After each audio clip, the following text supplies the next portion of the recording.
విచిత్రాల నిధి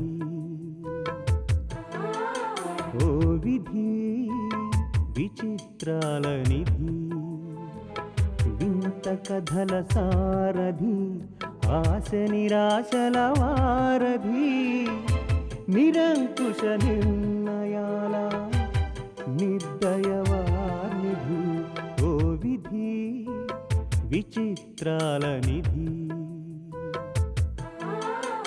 ఓ విధి విచిత్రాల నిధి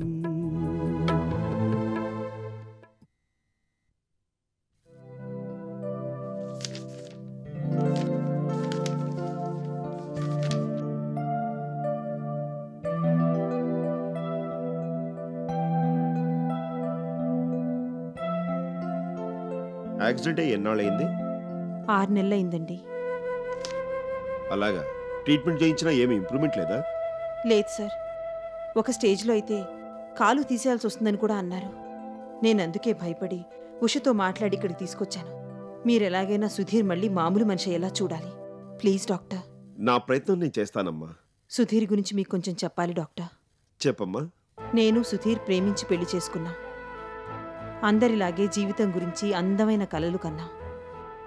నిజమైన ప్రేమకు మేమే నిదర్శనం అన్నంతగా హాయిగా ఆనందంగా జీవితాన్ని గడిపాం. ఈ యాక్సిడెంట్ అవడంతో మా కలలన్నీ చెదిరిపోయాయి. చివరికి కన్నీళ్లే మాకు మిగిలాయి. అనుకున్నవి అనుకున్నట్టుగా జరిగితే అది జీవితం కాదని నేనెలాగూ సరిపెట్టుకున్నాను. మనసు రాయి చేసుకుని పరిస్థితులతో రాజీ పడ్డా నేర్చుకున్నాను. కానీ సుధీర్ ఆ షాక్ నుంచి తేరుకోలేకపోయాడు. సరిగ్గా నుంచోలేక కూర్చోలేక నడవలేక నరకం అనుభవిస్తున్నాడు. అది తప్పదని తెలిసినా తన వల్ల నా జీవితం పాడైపోయిందన్న బాధ అతన్ని మానసికంగా కృంగదీసింది. అలా అనుకోవద్దని నేను చాలాసార్లు చెప్పాను. కానీ అతను దాని నుంచి బయటపడలేకపోతున్నాను. నేను దాన్ని భరించలేకపోతున్నాను.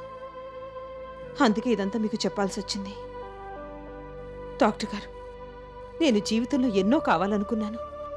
కానీ నేను ఇప్పుడేమీ కోరుకోవడం లేదు. సుధీర్ కాలు బాగుపడి అతను ఆరోగ్యంగా ఉంటే నాకంతే చాలు. నిజం చెప్పాలంటే పరిస్థితులకు ఎదురెదుతూ కన్నీళ్లు దాచుకుంటూ నేను కేవలం సుధీర్ కోసమే బ్రతుకుతున్నాను. దయచేసి ఆయన ఎలాగైనా బాగుపడేలా చూడండి please doctor. Kaveri, don't get excited. Reports అని చూశాను.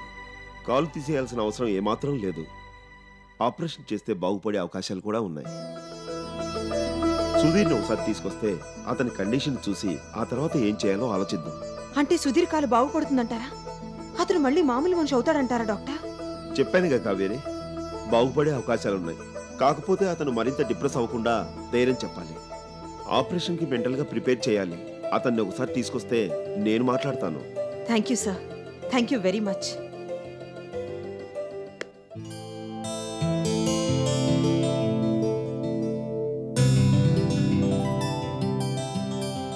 చాలా ఏమా?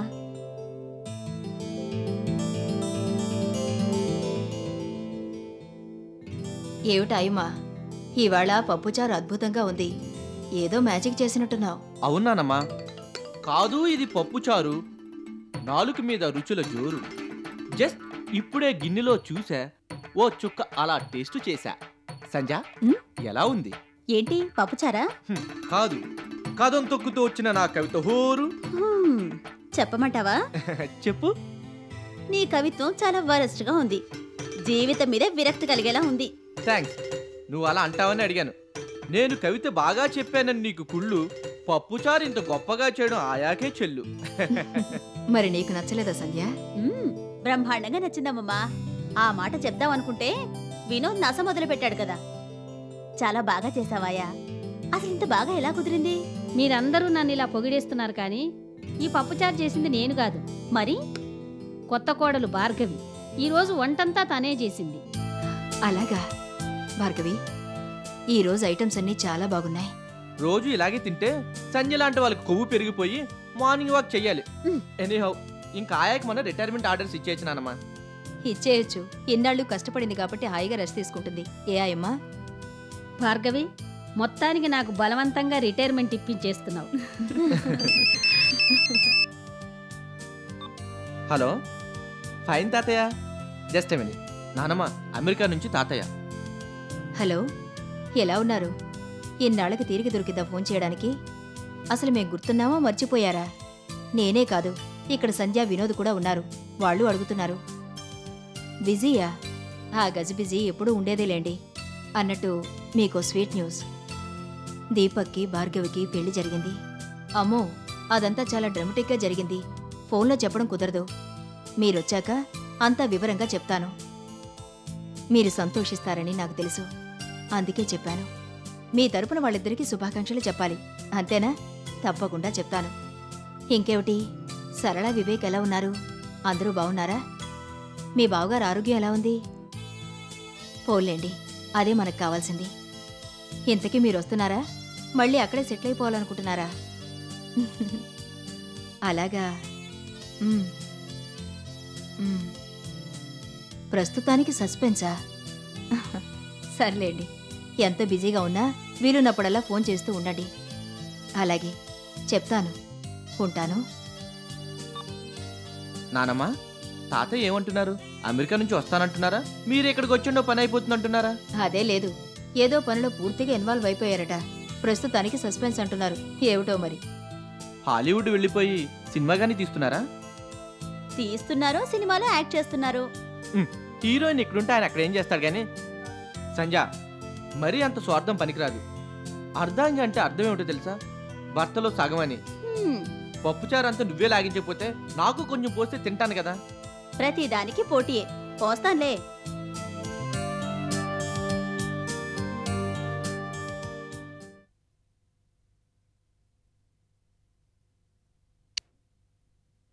మీకిష్టమని తమిళనాడు సాంబార్ చేశాను. కొంచెం కూడా మిగిల్చకుండా పూర్తిగా తినేయాలి. నా కోసం నువ్వేమైనా చేస్తావు కావేరి. ఆ నమ్మకంతోనే బతుకుతున్నాను. అంత బరువైన డైలాగులు ఎందుకు గాని ముందు తినండి. అలా తీసిపారే కావేరి. యాక్సిడెంట్ జరిగిన దగ్గర నుంచి ఇంట్లోనే ఉంటున్నాను. ఉద్యోగం లేదు, సద్యోగం లేదు, పైసా సంపాదన లేదు. నువ్వు కష్టపడి సంపాదిస్తే తిని కూర్చుంటున్నాను. ఓ పక్క ఉద్యోగం, మరో పక్క నా సేవలు. దీనితోనే గడిచిపోతుంది నీ జీవితం. అలాగా? నాకింతవరకు ఆ విషయం తెలీదే. చూడండి, మీ బదులుగా ఈ యాక్సిడెంట్ నాకే అయితే ఈ సేవలు మీరు నాకు చేయరా? ఏ మాట్లాడరే? ఏం మాట్లాడమంటావు? ఏమనంటే చాలు ఆ మాటని నా నోరు మూసేస్తావు. అయినా ఇలా ఎంతకాలం? నా కాలు బాగుపడేది లేదు, నేను తిరిగి మామూలు మనిషిని అయ్యేది లేదు. నన్ను పెళ్లి చేసుకున్నందుకు జీవితాంతం నీకు ఈ శిక్ష తప్పదనుకుంటాను. అలా ఎందుకు అనుకుంటున్నారు? నేను డాక్టర్ గారితో అన్ని విషయాలు మాట్లాడాను. మీ కాలు తప్పకుండా బాగుపడుతుందని, భయపడాల్సిన అవసరం ఏమాత్రం లేదని చెప్పారు. ఎంత పిచ్చిదాని కావేరి. డాక్టర్లు అలా చెప్పకపోతే ఇంకెలా చెప్తారు? మీ వారి కాలు బాగుపడదు, ఆపరేషన్ చేసినా ఇంకేం చేసినా డబ్బు దండగ తప్ప ప్రయోజనం లేదు అని చెప్తారా? నువ్వు మరోసారి అడిగి చూడు. నెక్స్ట్ ఒలింపిక్స్లో మీ వారు రన్నింగ్ రేస్లో పరిగెత్తి స్వర్ణ పతకం సాధిస్తారని కూడా చెప్తారు. అలా చెప్పడం వాళ్ళ బాధ్యత. అంటే నా మాట మీద మీకు నమ్మకం లేదన్నమాట. నమ్మకం లేకపోవడం కాదు కావేరి. లేకపోతే ఏమిటి? మీ ధోరణి మీదే కానీ నేను చెప్తున్నదేది వినిపించుకోరే. నేను డాక్టర్ గారితో అరగంట మాట్లాడాను. ఆయన రిపోర్ట్లవి జాగ్రత్తగా చూసి మీ కాలు తప్పకుండా బాగుపడుతుందని చెప్పారు. ఆ అవకాశమే లేకపోతే ఆయన ఎందుకలా చెప్తారు? చూడండి, డాక్టర్ల మీద, ఆపరేషన్ మీద మీకు నమ్మకం ఉండాలి. ఆపరేషన్ అయితే నా కాలు బాగుపడుతుందని మీరు మెంటల్గా కూడా ప్రిపేర్ అవ్వాలి. డాక్టర్లు చేసేది 50% అయితే మీ నమ్మకం 50%. అలా అయితేనే ఆపరేషన్ సక్సెస్ అవుతుంది, మీరు మళ్ళీ మామూలు మనిషి అవుతారు. అందుకే ముందు మీరు డిప్రెషన్ నుంచి బయటపడాలి. అంతేకాదు, కావేరి నా కోసం కష్టపడుతుందని ఆలోచిస్తూ బాధపడక, నేను బాగుపడితే కావేరి సుఖపడుతుంది అనుకోండి. ఆ పాజిటివ్ థింకింగే ఆపరేషన్ సక్సెస్ అయ్యేలా చేస్తుంది. అందుకే ధైర్యంగా ఉండండి. నేనెందుకో ధైర్యంగా, ఆనందంగా ఉండలేకపోతున్నాను కావేరి. బహుశా దానికి కారణం నీ ఆశలన్నీ చెరిపేసి నీ ఆనందానికి కూడా అవిటితనం తెచ్చానన్న ఫీలింగ్ అనుకుంటాను. పెళ్లి చేసుకున్న ప్రతి ఆడపిల్ల సుఖంగా, సంతోషంగా ఉండాలని కోరుకుంటుంది. అవేవీ లేకపోగా ప్రతి క్షణం నా కోసమే కష్టపడుతున్నావు. అనుకోకుండా మీ వాళ్ళెవరైనా వచ్చి చూస్తే నిన్ను ఈ నరకంలో ఉండనివ్వరు. వెంటనే నిన్ను ఇక్కడి నుంచి తీసుకువెళ్ళిపోతారు. ఎందుకండి అనవసరంగా ఏదేదో ఊహించుకుని బాధపడతారు? కష్టమైనా సుఖమైనా సమంగా పంచుకోవడానికే మనం ఈ పెళ్లి చేసుకుందాం. నాకు తెలిసి నాకు మీరు తప్ప ఇంకెవరూ లేరు. ఒకవేళ ఉన్నామని ఎవరైనా వచ్చినా నన్ను మీ నుండి దూరం చేయలేరు. హలో, మారుతీరావు గారు ఉన్నారండి? ఏంటి, అలాంటి వాళ్ళు ఎవరూ లేరా? రాంగ్ నెంబర్ అనుకుంటా.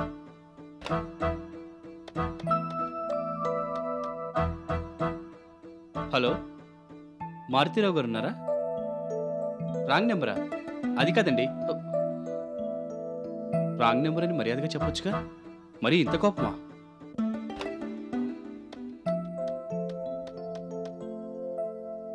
Hello, is it 64646556? మారుతీరావు గారు ఉన్నారండి? ఇదేంట్రా బాబు, ఎన్నిసార్లు రాంగ్ నెంబర్ వస్తుంది? నెంబర్ కానీ మారిపోయిందా ఏంటి? భార్గవి, నా పర్సు ఒకసారి తీసుకురా. అందులో మారుతీరావు గారి విజిటింగ్ కార్డు ఉంటుంది, ఇలా ఇవ్వు.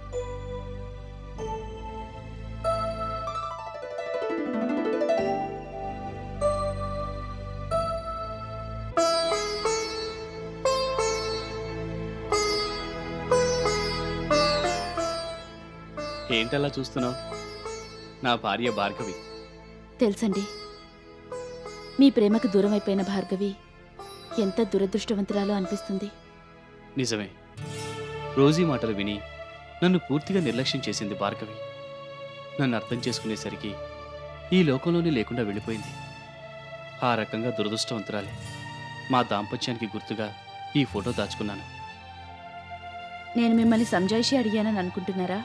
నాకు తెలుసు భార్గవి, నువ్వు అడగవు, అది నీ సంస్కారం. కానీ చెప్పాల్సిన బాధ్యత మాత్రం నాకుంది. నీ ప్రేమతో పూర్తిగా నన్ను నీ వాణ్ణి చేసుకున్నావు. అందుకు నేను అదృష్టవంతుణ్ణి. భార్గవి, నిన్నో మాట అడగనా? అడగండి. తను పోగొట్టుకున్న ప్రేమను తిరిగి పొందడానికి ఒకవేళ నా భార్య తిరిగొచ్చిందనుకో, ఏం చేస్తావు?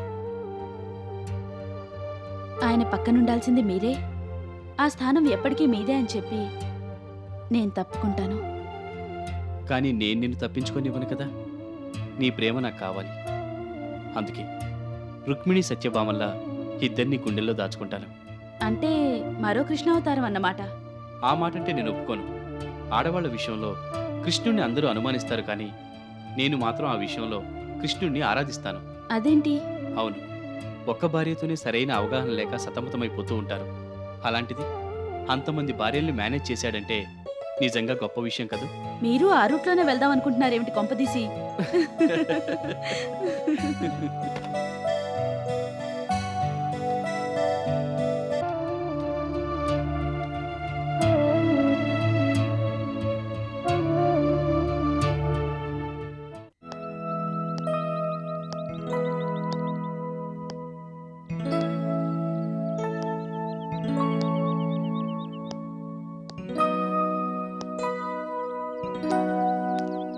అమ్మా, ఇక్కడున్నావా? ఏమిటి దీపక్? మారుతీరావు గారికి ఫోన్ చేశాను. ఏమంటారు? మొన్నొచ్చి నీతో బిజినెస్ గురించి ఏదో మాట్లాడి వెళ్ళారట కదా, దాని గురించి నీకు గుర్తు చేయమని చెప్పారు. నన్ను పిలవలేకపోయావా? అర్జెంట్ పని మీద వెళ్తున్నారట, ఓ వారం రోజుల్లో వస్తానని చెప్పమన్నారు. సరేలే. ఆ కొత్త సంగతి ఏం చేశారు? ఏవో మార్పులు చేర్పులు అనుకున్నాం కదా, అయ్యాయా లేదా? రోజు అడుగుదామనుకుని నేను మర్చిపోతున్నాను. ఈ ఇల్లు చాలడం లేదు, చాలా ఇబ్బందిగా ఉంది. పనులు ఎంతవరకు వచ్చాయి? మనం ఎప్పుడు దిగొచ్చు? ఏవో చిన్న చిన్న పనులు తప్ప అంతా రెడీ అయిపోయిందట. ఎప్పుడు కావాలంటే అప్పుడు దిగిపోవచ్చు అన్నారు. మరైతే ఇంకే పంతులు గారితో మాట్లాడి మంచి ముహూర్తం పెట్టించు, వెంటనే షిఫ్ట్ అయిపోదాం. అలాగేనమ్మా.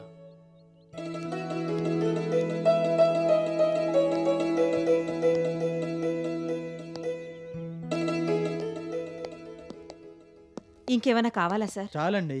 రండి.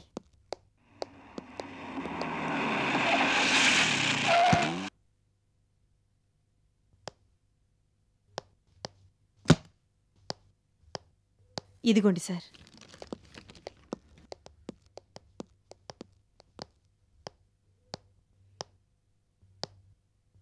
నమస్తే మేడం, రండి. చాలా రోజుల తర్వాత మా షాప్కి వచ్చారు, చాలా సంతోషం. అయినా శ్రమ తీసుకుని మీరెందుకు రావడం? ఏం కావాలో ఫోన్ చేసి చెప్తే నేనే పంపించేవాడిగా. చిన్న పనుండి ఇటువైపు వచ్చాను. ఎలాగో వచ్చాను కదా అని మీ షాప్కి వచ్చాను.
డ్రై ఫ్రూట్స్ లేవా? ఉన్నాయి మేడం, ఇప్పుడే తెప్పిస్తాను. కావేరి, ఏంటి సార్? నేను వచ్చిన డ్రై ఫ్రూట్స్ ప్యాకెట్స్ పక్కన పెట్టాం కదా, అందులోంచి 2 ప్యాకెట్స్ తీసుకొచ్చి మేడం గారికి ఇవ్వమ్మా. అలాగే. ఇంకేం కావాలి మేడం? ఇంకేం వద్దులేండి, ప్రస్తుతానికి ఇవి చాలు. కావాలంటే మళ్ళీ ఫోన్ చేస్తాను. Okay madam. మేడం సోప్స్ చూపించండి. ఒక్క నిమిషం సార్. శృతి, ఈ ప్యాకెట్లు తీసుకెళ్లి కౌంటర్లో ఇచ్చేయి. రండి సార్.